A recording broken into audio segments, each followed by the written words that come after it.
Thanks for joining us here in the Fox 4 Weather Center. I'm certified meteorologist Katie Walls.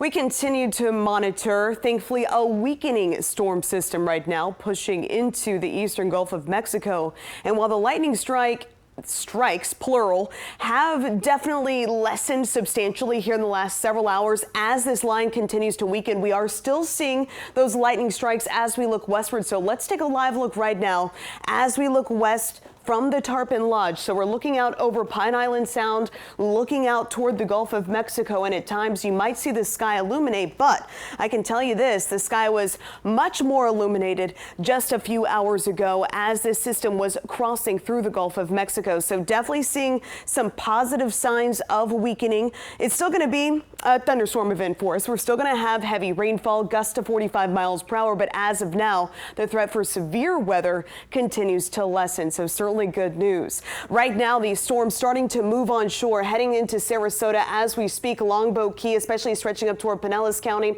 into the Bay Area, starting to see those thunderstorms head toward downtown Tampa. Meanwhile, for us, these storms moving toward the east at around 30 miles per hour. So just a heads up, the rest of coastal Sarasota County, you're going to be hit sooner rather than later. All of us basically along the coast starting to see those storms move in for Sarasota and Charlotte counties by 11 o'clock. Now, I'm talking about the storms really weakening, and this is what I wanted to show you earlier. It's our infrared satellite imagery. Why does it matter?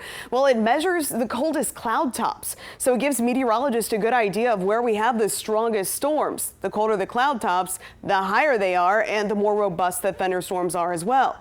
But note, you see these deep reds right here? You can watch them weaken and kind of poof out right off of our coastline. So there we go. Those cloud tops continuing to warm. That's why those severe threats are diminishing a touch tonight. So I've updated this based upon the latest satellite and radar imagery. So now the most likely scenario, wind gusts 45 miles per hour. So yes, still strong storms, but at least out of severe criteria. Rainfall totals up to 2 inches. Still though, flooding not a concern. It looks like 2 inches we can handle. Same story for coastal flooding, not expected to be a concern either.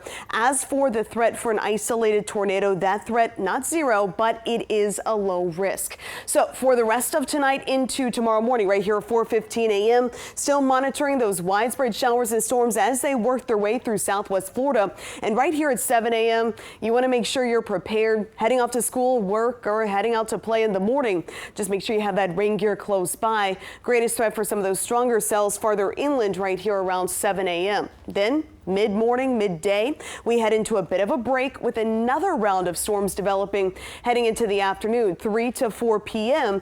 And same story, this line of scattered storms will also be capable of producing some gusty, damaging winds. So any outdoor plans you have in the afternoon and evening, smart to stay weather aware. Now, as for that 7-day forecast, we're going to stay very active tonight into tomorrow. Then we're going to dry things out Thursday, Friday into Saturday. As for your Sunday, another cold front coming in, bringing us widespread scattered showers. And that's going to be followed by a cool down early next week with morning lows falling back to the 50s.